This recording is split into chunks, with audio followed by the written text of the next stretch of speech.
So hi everyone, this is 15th video of our C programming language series, and in today's video we are going to make the programs on switch statement and ternary operators. So अगर आप हमारी playlist को follow कर रहे होंगे then you are aware of that कि हमने 14th video में अपने डिसीजन मेकिंग्स के अपने डिसीजन मेकिंग के जो इफ और एल्स वाले कुछ प्रोग्राम्स थे वो कंप्लीट कर लिए थे और आज की वीडियो में हम स्विच और टर्नरी ऑपरेटर्स के प्रोग्राम्स को डिस्कस करेंगे. So let's start the video. पहले हम करेंगे स्विच स्टेटमेंट के प्रोग्राम. आज में हम प्रोग्राम करेंगे जिसमें स्विच स्टेटमेंट का यूज़ करते हुए हम एक कैलकुलेटर बनाएंगे, राइट. अभी सुनने में काफ़ी इंटरेस्टिंग लगता है लेकिन समझने में थोड़ा सा शायद आपको डिफिकल्ट हो. तो पहले से तो पहले थोड़ा स्विच स्टेटमेंट के बारे में मैं आपको बता दूं कि स्विच स्टेटमेंट में जब बहुत सारे केसेस होते हैं हम तब उसका यूज़ करते हैं, ठीक है. अब ये कैलकुलेटर में हमें केसेस कैसे दिखाई दे रहे हैं, मतलब कैलकुलेटर में केसेस का क्या काम, राइट. तो अब जैसे हम इस प्रोग्राम को बनाएंगे वैसे ही आपको ये समझ भी आता रहेगा कि अब हमें केसेस की क्या ज़रूरत पड़ती है इसमें, ठीक है. तो सबसे पहले हम अपनी लाइब्रेरीज को इंक्लूड कर लेते हैं. Hash include stdio dot H, right. Then सीधे इंट मेन फंक्शन के ही अंदर ही सारा प्रोग्राम लिखा जाएगा, राइट. तो इंट मेन और ये, ठीक है.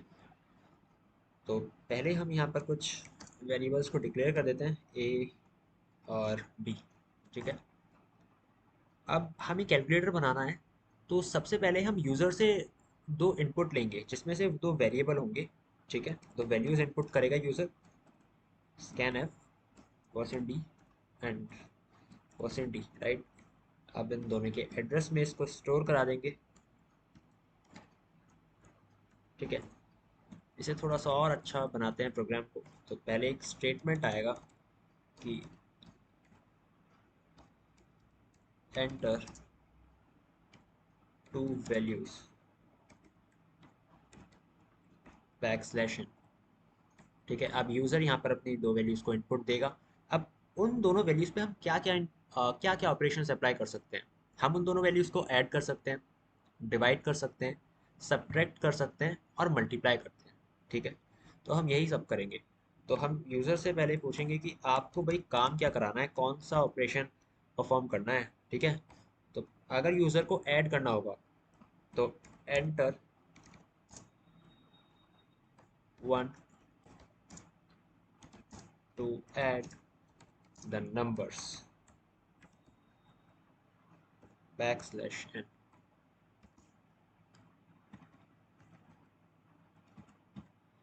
ठीक है. और अगर उसको नंबर्स को मल्टीप्लाई करना होगा तो एंटर टू टू चलो पहले सब्ट्रैक्ट की बात कर लेते हैं. To subtract the number, to subtract the number.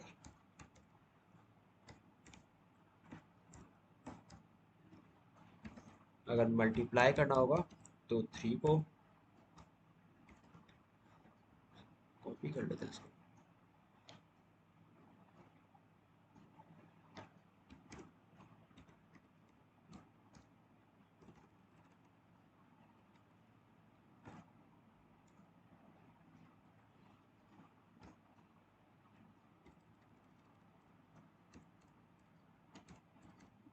Multiply the number.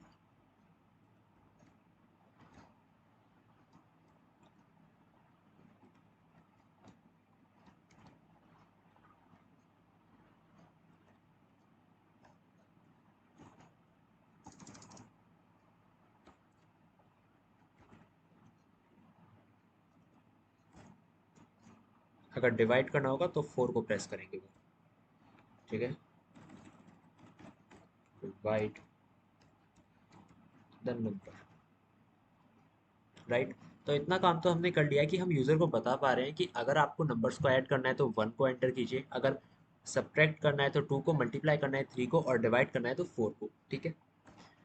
अब यूज़र इन नंबर्स को जब एंटर कराएगा तो उसे वो कहीं स्टोर भी करने होंगे तो उसके लिए हमें फिर से स्कैन एफ का यूज़ करना होगा. तो स्कैन एफ परसेंट डी और इस बार हम एक वेरिएबल ले लेते हैं एन, ठीक है. अब जब हमने एक वेरिएबल लिया है तो हमें इसे ऊपर डिफाइन भी करना होगा, ठीक है. तो हमने वेरिएबल भी डिफाइन कर दिया है. अब ये वो वेरिएबल है जो एंटर करेगा यूज़र जब उसे बताना होगा कि उसे क्या ऑपरेशन परफॉर्म करना है इन दोनों नंबर्स पे, इन दोनों ए बी पर. उसे ऑपरेशन जो परफॉर्म करने हैं वो ए बी पर परफॉर्म करने हैं, और जो ऑपरेशन परफॉर्म करना है वो किस चीज़ से डिसाइड होगा, वो डिसाइड होगा इस एन की वैल्यू से।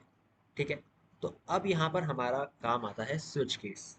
ठीक, तो हम स्विच को यूज़ करते हैं। तो स्विच, SWIT, स्विच, हम इसमें एक वेरिएबल पास करते हैं। कौन सा वेरिएबल पास करेंगे? एन वेरिएबल पास करते हैं। ठीक है, हम एन वेरिएबल पास करेंगे और ये कर्ली ब्रेसेस, इसके बाद हम यहाँ पर केसेस लेके चलते हैं।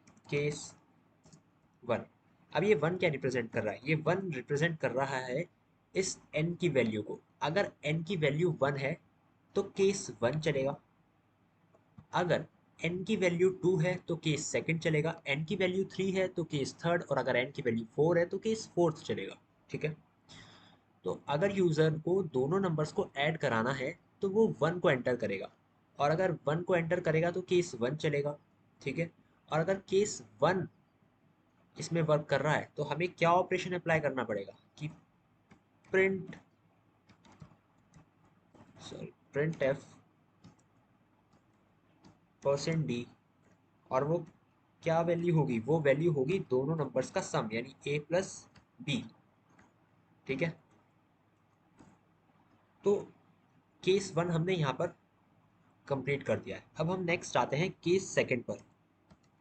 केस सेकंड, और हर केस के बाद कॉलन ज़रूर आएगा। यहाँ पर कॉलन आप देख सकते हैं हर केस के बाद आ रहा है। जब भी आप कोई केस की लाइन लिखेंगे तो उसके बाद कॉलन लगाना कंपलसरी है। ठीक है, उसके बाद प्रिंट एफ। केस सेकंड में क्या होगा कि दोनों वैल्यूज़ को सब्ट्रैक्ट करना है। ठीक है, तो परसेंट डी और ए माइनस बी।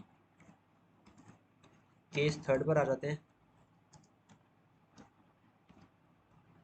केस थर्ड में भी print F percent D.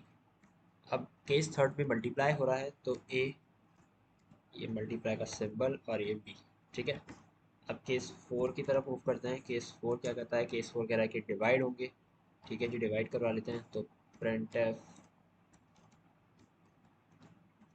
Percent D, दोनों को डिवाइड, यानी ए डिवाइडेड बाय बी। ठीक है, अब ये हमारे फोर केसेस कंप्लीट हो चुके हैं। लेकिन अगर आपने स्विच स्टेटमेंट का वीडियो देखा हो तो शायद आपको याद होगा कि उसमें हम एक डिफ़ॉल्ट केस भी लेके चलते हैं। मे भी हो सकता है इनमें से कोई भी एक कंडीशन ट्रू ना हो, यानी user one two three four five, four की जगह कोई और नंबर एंटर करा दे। राइट, ये भी तो पॉसिबिलिटी है। तो उसके लिए हम क्या करेंगे, एक अलग से केस लेके चलते हैं, डिफ़ॉल्ट, उसको बोलते हैं डिफ़ॉल्ट, DEFAULT, डिफ़ॉल्ट। राइट, अब उस डिफ़ॉल्ट में हम क्या करते हैं कि डिफ़ॉल्ट में हम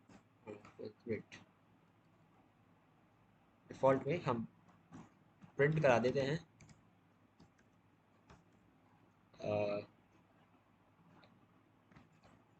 कैन नॉट फाइंड। ठीक है, कैन नॉट फाइंड, ये हमने यहाँ पर करा दिया बैकस्लैश, और ये हमारा स्विच स्टेटमेंट कंप्लीट हो चुका है यहाँ पर। लेकिन अब भी इसमें एक चीज़ बाकी है जो बहुत इंपॉर्टेंट होती है।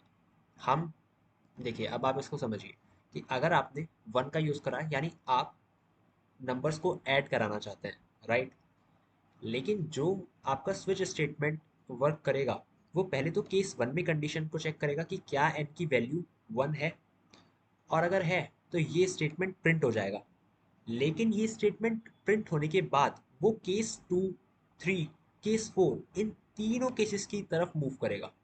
ठीक है, ऐसा नहीं है कि केस वन अगर ट्रू है तो वहीं पर स्टेटमेंट प्रिंट हो जाएगा, नहीं। वो केस सेकंड को भी चेक करेगा, केस थर्ड को भी चेक करेगा, एंड केस फोर्थ को भी चेक करेगा। राइट, तो अब अगर हमारा केस वन ट्रू होता है, यानी केस वन से कंडीशन ट्रू है, राइट, तो क्या ये ज़रूरी है कि वो केस सेकंड को चेक करे, केस थर्ड को चेक करे? नहीं। हम क्यों अपने प्रोग्राम से इतनी मेहनत कराएं? ठीक है ना, तो बी आर ई के ब्रेक और सेमी कॉलन। अब ये क्यों यूज़ करा है? ये शायद हमने पहले वीडियोस में डिस्कस कराया है इस प्लेलिस्ट में। तो ब्रेक एक कीवर्ड होता है, कीवर्ड यानी रिजर्व्ड वर्ड। ठीक है, रिजर्व्ड वर्ड जिनका मीनिंग पहले से ही डिफाइन है प्रोग्रामिंग लैंग्वेज में। ठीक है, आप इन्हें एज ए वेरिएबल यूज़ नहीं कर सकते। ओके, सो आप हर केस के बाद ब्रेक को यूज़ करेंगे। यहाँ भी हम ब्रेक को यूज़ करेंगे कि अगर केस वन राइट है, केस वन ट्रू है, ठीक है। तो ये प्रिंट होने के बाद ब्रेक लग गया, यानी ये इन कर्ली ब्रेसेस से अब बाहर आ जाएगा, ठीक है। हमारा जो प्रोग्राम रन कर रहा है वो इस कर्ली ब्रेसेस से बाहर आ जाएगा, ठीक है। क्योंकि एक टाइम पे एक ही तो कंडीशन ट्रू होगी, या तो केस वन ट्रू होगा, या केस सेकंड ट्रू होगा, या केस थर्ड ट्रू होगा, या केस फोर ट्रू होगा, ठीक है। अब जो भी एक केस ट्रू होगा वो तो वर्क करेगा, लेकिन उसके बाद हम बाकी कंडीशंस को चेक ही क्यों करें जब एक केस ट्रू होना है, ठीक है। तो इस वजह से हमने यहाँ ब्रेक का यूज़ कर रहे हैं। ब्रेक का सिर्फ इतना काम होता है कि वो कर्ली ब्रेसेस से बाहर ले आता है हमारे प्रोग्राम को जो वर्क कर रहा है, ठीक है। अब अगर प्रोग्राम में केस वन ट्रू है, या मान लीजिए केस सेकंड ट्रू है, तो वो केस थर्ड या केस फोर को चेक ही नहीं करेगा, क्योंकि यहाँ पर अगर केस सेकंड ट्रू है तो वो प्रिंट करा देगा स्टेटमेंट को, एंड देन डायरेक्ट वो ब्रेक की हेल्प से इन कर्ली ब्रेसेस से, स्विच केस के कर्ली ब्रेसेस से प्रोग्राम बाहर आ जाएगा, ठीक है। तो इसलिए हम हर स्टेटमेंट के बाद ब्रेक का यूज करेंगे।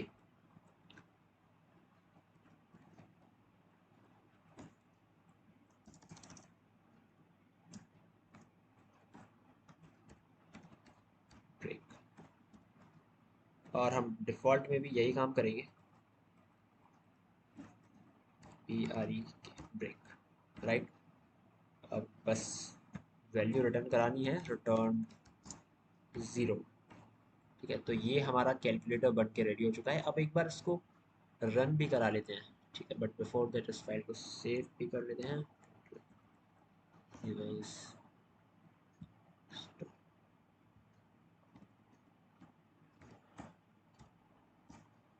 ठीक है।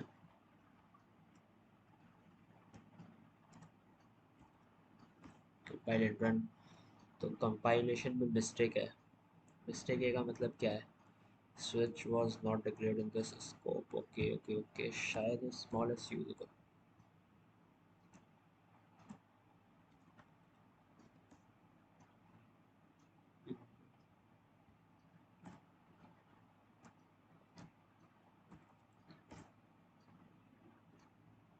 तो आप देख सकते हैं कि अब हमारा प्रोग्राम में कंपाइलेशन एरर नहीं आई है। इसका मतलब एक चीज़ का आपको यहाँ पर ध्यान रखना है कि स्विच के बाद आप कोई कॉलन या सेमी कॉलन यूज़ नहीं करेंगे, ठीक है।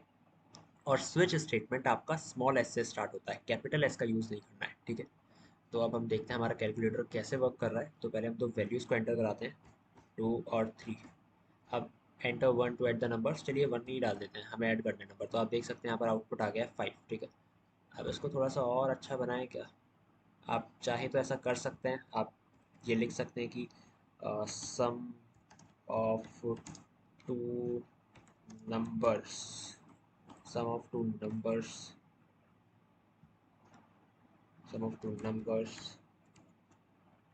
इज इक्वल टू दिस, ठीक है। आप सेम काम यहाँ भी कर सकते हैं कि difference of two number is this, and product of two numbers is this, and division of two number is this, ठीक है। तो ये आपका कैलकुलेटर बन के रेडी हो चुका है। तो इस तरह से हमने स्विच स्टेटमेंट का यूज़ करके कैलकुलेटर बना दिया, ठीक है। अब नेक्स्ट हम चलते हैं हमारे नेक्स्ट प्रोग्राम की तरफ, जो है टर्नरी ऑपरेटर्स, ठीक है। तो इसके लिए न्यू फाइल क्रिएट कर लेते हैं, ठीक है। तो हम स्टार्ट करते हैं, टर्नरी ऑपरेटर्स का यूज़ करते हैं, ठीक है। तो टर्नरी ऑपरेटर्स, पहले मैं आपको थोड़ा सा टर्नरी ऑपरेटर्स के बारे में एक बार फिर से रिकॉल करा देता हूँ। टर्नरी ऑपरेटर्स कुछ इस तरह से होते हैं, ठीक है। अब यहाँ क्या होता है, यहाँ आपको कंडीशन देनी होती है। क्वेश्चन मार्क से पहले आप कंडीशन देते हैं, जैसे ए इज ग्रेटर देन बी। अब आपको ये कंडीशन चेक करानी है, ठीक है। अगर ये कंडीशन ट्रू होती है तो हमारा ए प्रिंट हो जाएगा, अगर ये कंडीशन फॉल्स होती है तो ये बी वाला प्रिंट हो जाएगा, ठीक है। अब यहाँ पे मैं प्रिंट को यूज़ कर रहा हूँ। अब ज़रूरी नहीं है कि मुझे प्रिंट ही कराना हो उन दोनों वैल्यूज़ को। हो सकता है कि मुझे 3 वेरिएबल ले रहा हूँ मैं, और मुझे 3 वेरिएबल चेक कराने हो कि इनमें से कौन सी ग्रेटर वैल्यू है। तो मुझे ऐसा नहीं है कि सिर्फ ए को प्रिंट करा दूंगा डायरेक्ट, या बी को प्रिंट करा दूंगा, नहीं। अगर ये कंडीशन ट्रू होती है तो इन दोनों, यानी क्वेश्चन मार्क और कॉलन के बीच में जो स्टेटमेंट होगा वो रन करेगा, यानी वो वर्क करने लग जाएगा, ठीक है। प्रोग्राम उस पर आ जाएगा। और अगर ये वैल्यू फॉल्स होगी, यानी ये कंडीशन ट्रू है, तो कॉलन के बाद जो आप ये जगह देख रहे हैं ना, कॉलन के बाद जो स्पेस है, यहाँ पर जो स्टेटमेंट होगा वो वर्क करेगा, ठीक है। तो आइए प्रोग्राम बनाते हैं। हैश इंक्लूड, पहले सिंपल प्रोग्राम से स्टार्ट करते हैं, stdio.h, ठीक है। अभी ये जो प्रोग्राम है इसमें आपको टेस्ट करना है कि दोनों नंबर में से कौन सा ग्रेटर होगा, ठीक है। यूज़र से हम इनपुट लेंगे और फिर डिसाइड करेंगे कि कौन सा ग्रेटर होगा। दो नंबर्स ले लेते हैं यहाँ पर, इंट ए कॉमा बी, ठीक है। और फिर यूज़र दोनों वैल्यूज़ को इनपुट कर देगा। ये तो बहुत सिंपल है, स्कैन एफ वगैरह है तो सब आपको पता चल ही गए होंगे अब तक, ठीक है। तो comma address of A comma address of B, ठीक है। तो ये यूज़र से हमने दोनों वैल्यूज़ इनपुट ले लिया, अब हमें चेक कराना है, ठीक है। तो कैसे चेक कराएंगे? एक वेरिएबल ले लेते हैं, थर्ड वेरिएबल, जिसमें हम वैल्यू को स्टोर भी करा देंगे, ठीक है। तो वो हो जाएगा हमारा सी। तो सी इज़ इक्वल टू, पहले हम कंडीशन को देंगे। क्या कंडीशन देनी है? कि क्या ए ग्रेटर है बी से, A is greater than B, ठीक है। अगर ये कंडीशन ट्रू है, अगर ये कंडीशन ट्रू है तो ए की वैल्यू सी में स्टोर हो जाए, और अगर ये कंडीशन फॉल्स है, अगर ये कंडीशन फॉल्स है तो बी वाली वैल्यू सी में स्टोर हो जाए, ठीक है। यानी ये जो आफ्टर क्वेश्चन मार्क देख रहे हैं ये होता है ट्रू के लिए, और आफ्टर कॉलन जो आप देख रहे हैं बी, ये होता है फॉल्स के लिए, राइट। तो सेमी कॉलन, ठीक है।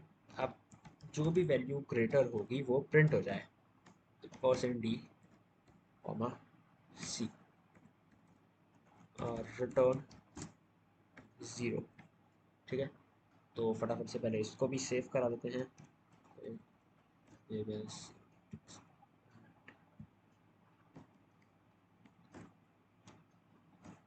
ठीक है। तो इसको रन कर देते हैं, एक्सिक्यूट कंपाइल एंड रन। और हम दो वैल्यूज़ को इनपुट देते हैं। लेट्स से मैं ए को 3 दे देता हूँ और बी 4, सॉरी ए बी को 5। तो आप देख सकते हैं दोनों में से जो ग्रेटर वैल्यू है वो प्रिंट हो गई, यानी 5 प्रिंट हुआ है, ठीक है। क्यों प्रिंट हुआ है? क्योंकि वो ग्रेटर था किससे? ए से, यानी ए की वैल्यू 3 थी और बी की वैल्यू 5 थी, और 5 ग्रेटर है तो वो प्रिंट हो गया, ठीक है। अब आप चाहें तो इसको अपोजिट भी कर सकते हैं। अपोजिट कैसे कर सकते हैं? भाई हमें चेक करना है कि क्या ए लेस देन है बी से। तो हम फिर से इसको एग्जीक्यूट करा देते हैं और कंपाइल एंड रन। पहले वाली वैल्यू देते हैं 3 एंड देन 5। इस बार 3 प्रिंट हुआ है, क्यों? क्योंकि 3 हमारा लेस होता है 5 से, ठीक है। तो इस तरह से हम टर्नरी ऑपरेटर्स का यूज़ कर सकते हैं, ठीक है। अभी तो आपने सिर्फ 2 वेरिएबल्स के लिए यूज़ करा था, बट अगर आपको 3 वेरिएबल्स हो, उनमें से चेक कराना हो which one is greater, then आप क्या करेंगे? तो सबसे पहले तो आपको 3 वेरिएबल्स लेने होंगे। पहले डिफाइन कर देते हैं डी को, क्योंकि उसकी हमें ज़रूरत पड़ने वाली है अब। और एक काम करते हैं, ए बी सी थोड़ा ज़्यादा ठीक रहेगा, डी में वैल्यूज़ को स्टोर करा देते हैं। और यहाँ पर अब यूज़र से आपको 3 इनपुट्स लेने पड़ेंगे, percent D percent D percent D, and इसको आप स्टोर करा देते हैं सी में, ठीक है। और इस तरह से आप करेंगे, आप वैल्यूज़ को देंगे उसके बाद। लेकिन अब मेन लॉजिक आता है यहाँ पर क्या करना है अब आपको, ठीक है। तो मैं इस पूरे स्टेटमेंट को एक बार फिर से लिखता हूँ, ठीक है। देखिए, ए बी सी तीनों स्टेटमेंट को आपको चेक करना है। तो सबसे पहले हम ए और बी को टारगेट करते हैं, ठीक है। हम कंडीशन दे देंगे कि A is greater than B. अगर ये कंडीशन ट्रू है तो क्वेश्चन मार्क, अगर ये कंडीशन फॉल्स है तो कॉलन, ठीक है। अब अगर ए ग्रेटर देन बी हो जाता है तो ए को किससे चेक कराना होगा? सी से, क्योंकि हमें ग्रेटेस्ट वैल्यू चाहिए। हमारे पास जो भी तीनों वैल्यूज हैं, जिस उनमें से जो भी ग्रेटेस्ट वैल्यू है हमें वो चाहिए, यानी उसको प्रिंट कराना है, ठीक है। तो अगर ए बी से ग्रेटर है तो हम चेक करेंगे कि क्या ए सी से भी ग्रेटर होता है, ठीक है। तो हम इसलिए चेक करेंगे कि क्या ए इज ग्रेटर देन सी है, ठीक है। और अगर ये कंडीशन फॉल्स है तो हम चेक करेंगे कि क्या बी ग्रेटर है सी से, ठीक है। यानी इन दोनों वेरिएबल्स में से जब आप चेक करेंगे विच वन इज ग्रेटर, तो आप उसको सी से कंपेयर कराएंगे, ठीक है। अब अगर ये दोनों वैल्यूज में से मान लीजिए कि ए ग्रेटर होता है, ठीक है, ए ग्रेटर है, यानी ये वाली कंडीशन ट्रू हो गई ना। अगर ए ग्रेटर है तो ये वाली कंडीशन ट्रू है, ठीक है। तो क्या होगा, वो इस स्टेटमेंट पर आ जाएगा। और अगर ये वाली कंडीशन फॉल्स होती है तो वो इस स्टेटमेंट पर आ जाएगा, ठीक है। समझ पा रहे हैं ना आप? वो इस स्टेटमेंट पर आ जाएगा, इस वाले पर, ठीक है। चलिए मान लीजिए ए हो जाता है मेरा, let's say A is equal to 4, ठीक है। और बी इज इक्वल टू, एक सेकेंड कमेंट्स का यूज़ करते हैं हम यहाँ पर, और बी इज इक्वल टू 3, ठीक है। And C is equal to let's say 7, right. तो अभी आपको क्या चेक करना है कि क्या ए ग्रेटर है बी से। तो दिस कंडीशन इज ट्रू, ठीक है। तो ए ग्रेटर हो गया बी से, क्योंकि 4 तो 3 से ग्रेटर ही होता है ना भाई। तो अब ये इस स्टेटमेंट पे आएगा। अब आपको क्या चेक करना है, ठीक है। आपको ग्रेटेस्ट वैल्यू फाइंड आउट करनी थी, तो आपको हर एक वैल्यू को चेक करना होगा दोनों वैल्यूज से, ठीक है। तो पहले हमने ए और बी को चेक कराया। अब अगर ए और बी में से ए ग्रेटर है तो हम उसको फाइनल चेक कराएंगे सी से। अगर वो सी से ग्रेटर होता है दैट मीन्स ए दोनों वैल्यूज से ग्रेटर है। लेकिन अगर ए सी से लेस होता है दैट मीन्स कि C is greater than A and A is greater than B, then it implies that C is also greater than B. अब ये मैंने क्या बोला कि अगर ए बी से बड़ा है और सी ए से भी बड़ा है तो साफ होता है कि यहाँ से कि सी बी से भी बड़ा होगा। ठीक है, तो अगर ये वाली कंडीशन ट्रू हो जाती है तो मुझे सिर्फ सी को ए से ही चेक कराने की आवश्यकता है और किसी चीज़ से नहीं। ठीक है, तो अगर ए ग्रेटर है बी से और फिर हम उसे चेक करा देंगे कि A is greater than B, sorry A is greater than C, is it true? तो अगर ये ट्रू होती है तो हम यहाँ पर फिर से टर्नरी ऑपरेटर का यूज़ करेंगे। ध्यान दीजिएगा ये बीच में जो आप देख रहे हैं ना, यहाँ पर भी हम टर्नरी ऑपरेटर का यूज़ करेंगे। ठीक है, कैसे यूज़ करेंगे? फिर से भाई question mark and column, sorry column. ठीक है, अगर ये कंडीशन ट्रू होती है, अगर ये वाली कंडीशन ट्रू हो जाती है कि इज ए ग्रेटर देन सी, ठीक है, तो हमारा प्रिंट हो जाएगा ए। और अगर ये कंडीशन फॉल्स है तो सी। और अब मैं इसको ब्रैकेट के अंदर इनक्लोज कर देता हूँ जिससे कंफ्यूजन ना बढ़े। ठीक है, एंड दिस इज, ठीक है, सिमिलरली हम यहाँ पर भी यही काम करेंगे। Question mark column, if b is greater than c and this condition is also true then print b, and if it is not true then print c, right? अब मैं इसको एक बार फिर से अच्छे से एक्सप्लेन कर देता हूँ, समराइज कर देता हूँ। ठीक है, फर्स्ट हम टेस्ट करेंगे इज इट पॉसिबल, या फर्स्ट हम टेस्ट करेंगे is A greater than B. ठीक है, अगर ये बी से ग्रेटर होता है तो वो आ जाएगा इस कंडीशन पे, क्योंकि ये ट्रू है तो ट्रू वाली कंडीशन में हमारा ये वाला स्टेटमेंट वर्क करता है। ठीक है, तो फिर हम चेक करेंगे कि क्या ए ग्रेटर है सी से। अगर ये कंडीशन भी ट्रू होती है तो हमारा सिंपली ए प्रिंट हो जाए, और अगर ये कंडीशन फॉल्स हो जाती है तो सी प्रिंट हो जाए। ठीक है, अब आप कहेंगे कि आपने सी को तो बी से कंपेयर कराया ही नहीं, क्योंकि ज़रूरत ही नहीं थी। अगर आपने ए को बी से कंपेयर कराया है और ए बी से ग्रेटर है, और फिर आपने ए को सी से कंपेयर कराया है और सी ए से भी ग्रेटर है, तो यहाँ से सिंपल कंक्लूजन ये निकल कर आता है कि सी इज़ ग्रेटर देन बी। ठीक है, और अगर आपकी कंडीशन ट्रू होती है ये वाली, तो उसमें सिर्फ यही कंडीशन आपकी वर्क करेगी। ठीक है, यही कंडीशन पे लाइट पड़ती है। ठीक है, यही कंडीशन पिक्चर में आएगी, ये वाली का तो कुछ काम ही नहीं होगा अगर फर्स्ट वाली ये वाली कंडीशन ट्रू हो जाती है। ठीक है, और अगर ये वाली कंडीशन फॉल्स होती है कि बी ए से ग्रेटर है, ठीक है, a is not greater than B, ठीक है, तो आप इस पर आ जाएंगे क्योंकि इस बार फॉल्स हो गए ना। ठीक है, कंडीशन फॉल्स हो गई तो इस बार ये कंडीशन वर्क करेगी। ठीक है, इस कंडीशन में आप चेक करेंगे is b greater than c, if it is true then print b, and if it is not true c is greater than b then print c। ठीक है, तो इतना सा प्रोग्राम करना है आपको 3 नंबर्स के लिए। तो उसके बाद हम इसको एग्जीक्यूट कराते हैं, कंपाइल एंड रन। ठीक है, तो पहले ए की वैल्यू 3, बी की वैल्यू 1, सी की वैल्यू 4। ठीक है, तो जो ग्रेटर वैल्यू थी वो प्रिंट हो गई, लाइक 4। ठीक है,